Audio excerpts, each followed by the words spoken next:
ასე რომ ავდგეთ და ჩვენი ქვეყნის უახლოეს ისტორიას. აი მაგალითად, სადღაც 1987 წლის ოქტომბრიდან გამოვუყვეთ, აღმოვაჩენთ, რომ თითქმის სულ დაყოფის ისტორია. რა თქმა უნდა, ძალიან იშვიათი გამონაკლისების გარდა, როდესაც ერთიანობა როგორღაც მაინც მოვახერხეთ. აბა ახლა ეგეც რომ არ გქონდეს, მართლა რა გვაშველებოდა. კია ძალიან ცოტა, მაგრამ ხომ არის და იმედია რა მაინც. 1987 წლიდან 4 წელი ეს ის დროა, ვითომ ძირეული გარდაქმნებისთვის გამზადებულ საბჭოთა იმპერიას ეროვნული მოძრაობით უკვე კარგად გემრიელად რომ ვაწუხებთ. თავად ჩვენც ხალხი ნელ-ნელა ვიჯერებთ იმას, რისიც თავიდან სულ რამდენიმე ადამიანს სჯეროდა და ნანატრი თავისუფლების იდეის გარშემო ვერთიანდებით. კი, უცნაურიც ეს არის. როგორც აღმოჩნდა, თავიდან ჩვენ აბსოლუტურ უმრავლესობას ერთი რაღაც გვინდოდა. თავისუფალ, დამოუკიდებელ ქვეყანაში ცხოვრება. მაგრამ როგორღაც მაინც მოვახერხეთ წამოგვეწყო დაყოფების კორიანტელი, რომელმაც ჯერ ერთმანეთის გაუსაძლის სიძულვილამდე და შემდეგ საზისღარ ომამდე მიგვიყვანა. არ მოხერხება ხომ უნდა თითქოს ერთი და იგივე რამ გინდოდეს და მაინც ომამდე მიხვიდე. ხო, ან მიგიყვანონ.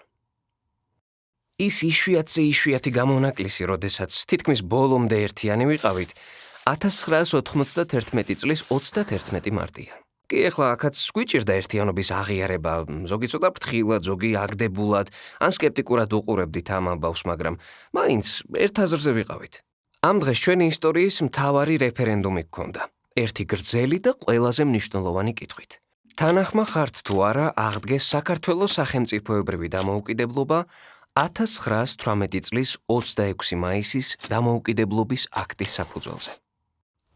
ბოდიში ერთი წუთით აქ უნდა ვიცოდეთ სად ვართ, რა ხდება და რა სიტუაციაში ისმება ეს შეკითხვა. წარმოიდგინეთ, ჯერ კიდევ ოფიციალურად საბჭოთა კავშირია. ზუსტად გამსახურდიათ საბჭოთა საქართველოს უზენაესი საბჭოს თავმჯდომარეა, სადაც საბჭოთა არჩევნებში გამარჯვებით ბლოკ მრგვალ მაგიდასთან ერთად უმრავლესობა მოიპოვა. ამ გზით ლიტვამ და ლატვიამ უკვე გამოაცხადეს დამოუკიდებლობა და ჩვენც ამ გზას მივუყვებით. თუმცა ეროვნული მოძრაობის ერთი ნაწილი უარს ამბობს ამ გზაზე. ისინი მიიჩნევენ, რომ ეს არასწორი გზით დამოუკიდებლობის მოპოვებაა და ამ გზით ისევ კრემლის მახეში აღმოჩნდებით. და რადგან ამ გზის არჩერად ატარებენ ალტერნატიულ არჩევნებს და ირჩევენ ალტერნატიულ ორგანოს, ეროვნულ კონგრესს, რომელიც უზენაეს საბჭოს არ აღიარებს. შესაბამისად არ აღიარებს მის არცერთ გადაწყვეტილებას. კონგრესის წევრები ფიქრობენ, რომ საქართველო მხოლოდ დაუმორჩილებლობის და დეკოლონიზაციის გზით უნდა გახდეს დამოუკიდებელი. მათი აზრით, ნებისმიერი მონაწილეობა საბჭოთა არჩევნებში იდეის ღალატი ან კრემლის მახეა. თუმცა არიან ისეთი პარტიები, რომლებიც ორივე, კონგრესის და უზენაესის საბჭოს არჩევნებშიც იღებენ მონაწილეობას. კიდევ რა ხდება? ხო, ჯერ დამოუკიდებლობა გამოცხადებული არ გვაქვს. ისევ საბჭოთა კავშირის პერიოდია და უკვე უკიდურესად დაძაბულია სიტუაცია ცხინვალის რეგიონში. ხშირია ფართომასშტაბიანი შეერაღებული შეტაკებები. ჯერ კიდევ ამ დროს ჩნდებიან პირველი დევნილები. ცხინვალი ატარებს საქართველოსგან დამოუკიდებელ უზენაესი საბჭოს არჩევნებს. პასუხად საქართველოს უზენაესი საბჭო აუქმებს სამხრეთ ოსეთის ავტონომიური რესპუბლიკის სტატუსს და ჩატარებული არჩევნების შედეგებს. ჩვენს პასუხად კი საბჭოთა კავშირის ხელმძღვანელი მიხეილ გორბაჩოვი იღებს დადგენილებას და არაკონსტიტუციურად აცხადებს საქართველოს ამ გადაწყვეტილებას, რითიც აგულიანებს ოსურ მხარეს. დაძაბულობა, რა თქმა უნდა, კიდევ უფრო იმატებს. კიდე ქვეყანაში უკვე ყავს რამდენიმე არაფორმალური სამხედრო დაჯგუფება, რომლებიც თავის დროზე გულწრფელი პატრიოტული მოტივებით შეიქმნა და საბჭოთა ხელისუფლების შემთხვევითი თუ ძალით უმოქმედობის პირობებში მნიშვნელოვან როლს ასრულებდა სხვადასხვა დაპირისპირებაში. თუმცა დროთა განმავლობაში მათი რაოდენობის ზრდის და ქვეყანაში შიდა პოლიტიკური დაძაბულობის მატებასთან ერთად მათი ნაწილის მოქმედებები უკონტროლო ხდება. აი რაც მომავალში უბნებისა და საძმოების განუკითხაობაში გადაიზრდება, ამის პირველი ნიშნებია. სიტუაცია ზუსტად რომ წარმოვიდგინოთ, ზოგადი კრიმინალური ფონის მკვეთრ მატებაზე რომ არაფერი ვთქვათ, მაგალითად ქვეყანაში ხშირია მილიციის განყოფილებებზე თავდასხმები. დაჯგუფებებს მათზე მეტი ძალა და გავლენა აქვთ და არაფრის ეშინიათ. ართმევენ იარაღს, ამცირებენ, ათავისუფლებენ პატიმრებს. ამ მხრივ სრული განუკითხაობაა. ამას ხელს ისიც უწყობს, რომ ცოტა ხნით ადრე საბჭოთა ხელისუფლებას ალბათ გული უგზნობდა, რომ საქართველო დამოუკიდებლობის გზას დაადგებოდა და ავტომატურ ცეცხლსასროლ იარაღს თითქმის სრულად ჩამოართმევს მილიციას და რუსეთში გაიტანს. დაჯგუფებებში ყველაზე მრავალრიცხოვანი და ძლიერი, ხედრიონი ოპოზიციური კონგრესის მხარესაა. მისი ლიდერი ჯაბა იოსელიანი კონგრესის წევრია. დგება უცნაური და საშიში რეალობა. რეალობა, სადაც ქვეყანაში არსებობს სამხედრო შეიარაღებული დაჯგუფება, რომელიც ხელისუფლებას არ აღიარებს. უზენაესი საბჭო ცდილობს გამოსავალი იპოვოს და იღებს კანონს სახელმწიფო გვარდიის შექმნის შესახებ. კანონი ღიად ეწინააღმდეგება საბჭოთა კონსტიტუციას და ცენტრალური ხელისუფლების მოთხოვნებს. გარდა იმისა, რომ გვარდიის შექმნა დიდი ნაბიჯია ქვეყნის დამოუკიდებლობისკენ. ამით უზენაესი საბჭო საშუალებას აძლევს არაფორმალურ დაჯგუფებებს გვარდიაში გაწევრიანდნენ და განმუხტონ დაძაბული სიტუაცია. შეთავაზებაზე დაჯგუფებები უარს აცხადებენ. შემდეგ ჯაბა იოსელიანს და მხედრიონის სხვა ლიდერებს აპატიმრებენ. აქ გასაკვირი არაფერია, რომ არა ერთი უცნაური შემთხვევა. დაკავებამდე რამდენიმე დღით ადრე შავნაბადაზე მხედრიონის ბაზაზე იერიშს საბჭოთა ჯარის დანაყოფი მიიტანს და მათ განაიარაღებს. ესეც მნიშვნელოვანია გვახსოვდეს, რომ საქართველოში იმ დროს რამდენიმე საბჭოთა ბაზა დგას მრავალათასიანი ჯარით, რომელიც თვლის, რომ ჯერ კიდევ საბჭოთა კავშირის მიწაზეა. უზენაესი საბჭო თავიდანვე უარყოფს შავნაბადას ოპერაციაში რაიმე ტიპის მონაწილეობას და საპროტესტო ნოტასაც უგზავნის გორბაჩოვს. ოპოზიცია გამსახურდია საბჭოთა ჯარის საკუთარი მოქალაქეების წინააღმდეგ გამოყენებაში დაადანაშაულებს. გამსახურდია კი პირიქით მხედრიონს აბრალებს წინასწარ დაგეგმილ პროვოკაციას. სიტუაცია კიდევ უფრო იძაბება. ბრალდებები უფრო და უფრო რადიკალური ხდება. დღესაც რთულია გაიგო მაშინ ზუსტად რა მოხდა, თუმცა ვის აწყობდა და საბოლოოდ ვინ იხეირა, ადვილი მისახვედრია. ოპოზიცია და კონგრესი ჯაბა იოსელიანის და დაპატიმრებულების გათავისუფლების მოთხოვნით იწყებენ მიტინგებს რუსთაველზე ოპერასთან. ასევე რუსთაველზე უზენაესი საბჭოს შენობასთან საპასუხო მიტინგებს ხელისუფლების მომხრეები იწყებენ. იმართება მსვლელობები ერთმანეთის მიმართულებით. პირველად ჩნდება საშიშროება, რომ დაპირისპირებული დემონსტრაციები პირისპირ შეხვდნენ და დაძაბულობა ღია კონფლიქტში გადაიზარდოს. ასეთი სიტუაციაა ქვეყნის შიგნით. ქვეყნის გარეთ კი დაპირებული პერესტროიკის და იმპერიის მოდერნიზების გეგმის მიხედვით საბჭოთა კავშირი ამზადებს ახალ სამოკავშირეო ხელშეკრულებას, რომლის თანახმადაც რესპუბლიკებმა თავიდან უნდა შექმნან ახლა უკვე ფედერაციული ან კონფედერაციული კავშირი, სადაც ქვეყნებს ვითომ თავისი დაცული სუვერენიტეტი ექნებათ, ახლა უკვე ახალი, ვითომ ბევრად უფრო ლმობიერი პირობებით. ის კი არა იმასაც გვპირდებოდნენ, რომ ახლა რესპუბლიკებს მართლა შეეძლებოდათ საბჭოთა კავშირის კონსტიტუციის 72 მუხლის ამოქმედება, რის მიხედვითაც რესპუბლიკებს თავისი ნებით შეეძლოთ საბჭოთა კავშირის დატოვება. კი, აბარა, ეს ხომ დამოუკიდებელი ქვეყნების საკუთარი ნებით შექმნილი კავშირი იყო და რა გასაკვირია გასვლად ცნებაყოფლობითი ყოფილიყო. ასე თეორიულად ეს მუხლი შედარებით ქმედითი მართლაც ხდებოდა, თუმცა მხოლოდ თეორიულად. პროცესს ძალიან დიდი დრო სჭირდებოდა და ცენტრალურ ხელისუფლებას ძალიან ბევრ ბერკეტს უტოვებდა ზეგავლენისთვის. ჩვენთვის განსაკუთრებით მნიშვნელოვანი და საგულისხმო კი ერთ-ერთი კომპონენტი იყო. ახალი სამოკავშირეო ხელშეკრულების წინაპირობად ყველა რესპუბლიკაში უნდა ჩატარებულიყო რეფერენდუმი. საბჭოთა კავშირის შენარჩუნების შესახებ ძალიან გრძელი და უცნაური, ცოტა ცინიკური შეკითხვით. თვლით თუ არა აუცილებლობად, რომ შენარჩუნდეს საბჭოთა სოციალისტური რესპუბლიკების კავშირი, როგორც განახლებული თანასწორუფლებიანი სუვერენული რესპუბლიკების ფედერაცია, რომელშიც სრულად იქნება დაცული ნებისმიერი ნაციონალობის ადამიანის უფლებები. აი აქ შემდეგ იყო ჩვენთვის მნიშვნელოვანი დანამატი.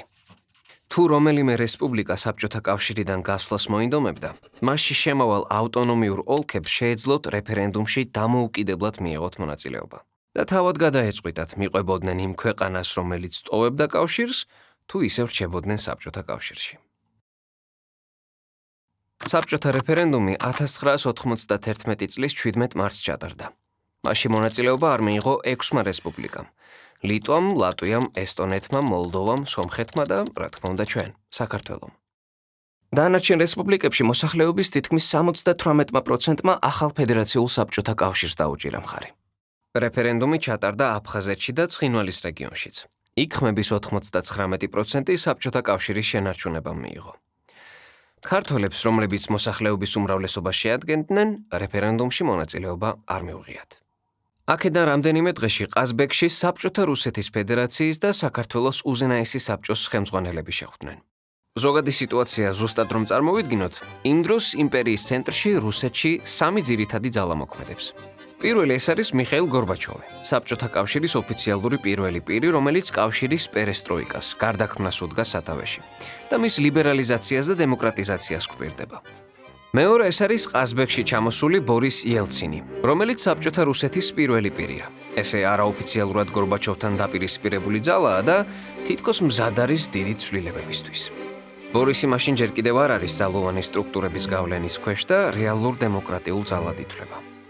მესამე, ნამდვილი კონსერვატორი კომუნისტები, მოქმედი პრემიერ-მინისტრი, ვიცე-პრეზიდენტი, კგბ-ს, შინაგან საქმეთა სამინისტროს და თავდაცვის მინისტრები.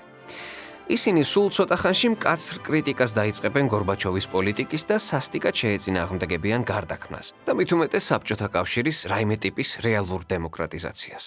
სულ რამდენიმე თვეში კი მათ ცნობილი გადატრიალების გეკა ჩეპეს მცდელობაც ექნებათ, რომელიც თუმცა ხო ეს სხვა ამბავია. კი, მაგრამ ვაი რომ ჩვენთვის ძალიან მნიშვნელოვანი ამბავი. მექნებ სხვა დროს მოვყვეთ უფრო დაწვრილებით. იელცინი და გამსახურდია ყაზბეგში ძალიან მნიშვნელოვან დოკუმენტს მოაწერენ ხელს. დოკუმენტში სამხრეთ ოსეთი მოხსენიებულია როგორც ყოფილი ავტონომიური ოლქი. სხვა პუნქტებში კი კონფლიქტის ერთობლივ დარეგულირებაზე და საბჭოთა ჯარების ცხინვალის რეგიონიდან გაყვანაზე ვთანხმდებოდით. სამწუხაროდ ამ შეთანხმებამ და მეგობრობამ სულ რამდენიმე დღე გაძლო. ჩვენი მხრივ როგორც ჩანს საჯაროდ ცოტა ბევრი ვიხმაურეთ და ვიამაყეთ მიღწეული შეთანხმებით, რამაც იელცინი გააღიზიანა. მან შეთანხმების ტექსტის დამახინჯებაში და მისი პირობების შეუსრულებლობაში დაგვდო ბრალი.